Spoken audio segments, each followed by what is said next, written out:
Objective Objectivity Number 3, Tools of Perception, Part A, Our Senses.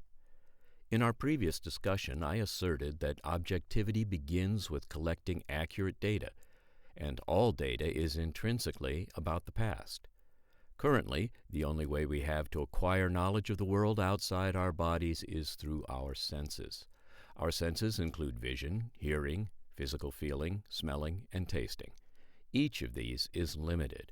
Vision, for example, is perception of a portion of the spectrum of electromagnetic radiation done by focusing it through the lenses of our eyes onto our retinas and interpreting the retinal reactions into images in our brains. The electromagnetic spectrum is commonly defined by wavelengths ranging from up to 1 million meters in length down to less than 1/4,000,000th of a meter. The part of this most of us can see are the wavelengths between 400 and 700 nanometers. If we laid out the electromagnetic spectrum on a logarithmic scale across a football field, including the end zones, we would only be able to see about 2 or 3 feet of it. Within that limitation, we have further limitations of focal length. We can only see things within a certain range of size and distance. We are limited even more by intensity or brightness. We cannot see at all if the light is too dim or too bright. For a hunter-gatherer, normal human vision works pretty well. On a cosmic to subatomic scale, it is very limited. Our other senses are similarly constrained. We can only feel differences in temperature within a narrow range around the freezing and boiling points of water.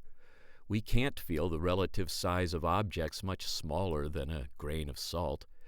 We can't hear much lower than 10 hertz or higher than 18 kilohertz, so geologic movements and bat sonar are mostly beyond us. Our sense of smell is negligible compared to a dog's. Taste is similar.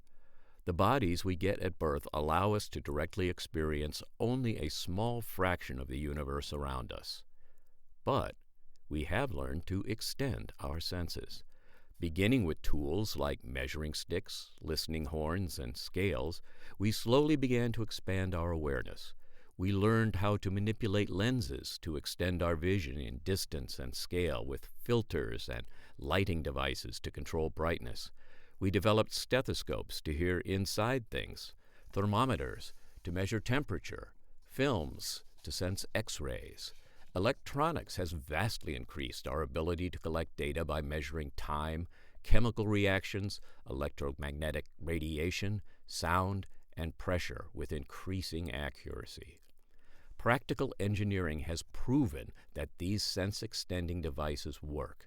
The people who created and deployed the James Webb Space Telescope used enormous amounts of the technological knowledge accumulated by humans in our long history to predict the behavior of thousands of materials and components so well that they placed an extremely complex device to an exact spot millions of miles into space, where it deployed and worked as desired. The JWST itself extends our senses to events that happened billions of years ago and trillions of miles away with a clarity and detail beyond the imagination of centuries past. But we are missing a lot, a whole lot. According to the most widely accepted current cosmological models, there is far more energy and matter in the universe that we have never been able to directly observe than what we have observed. We have only been able to infer this dark energy and dark matter by their effects on the gravitational behavior of the observable universe. No current theory explains it thoroughly. So, where does this leave us? Our senses and the sense extenders we have created so far have allowed us to accomplish tremendous feats of engineering and manufacturing. However, we know that there is a lot out there we still cannot explain or describe, and cannot predict. It seems reasonable to think that it is likely other things exist in the objective universe of which we are totally unaware. Not just strange combinations of things we know about, but matter, energy, or something else that is completely beyond our perception. Unknown unknowns. These may affect us in unknown ways, or not affect us at all. Unknown. Does this mean that anything we can imagine is possible?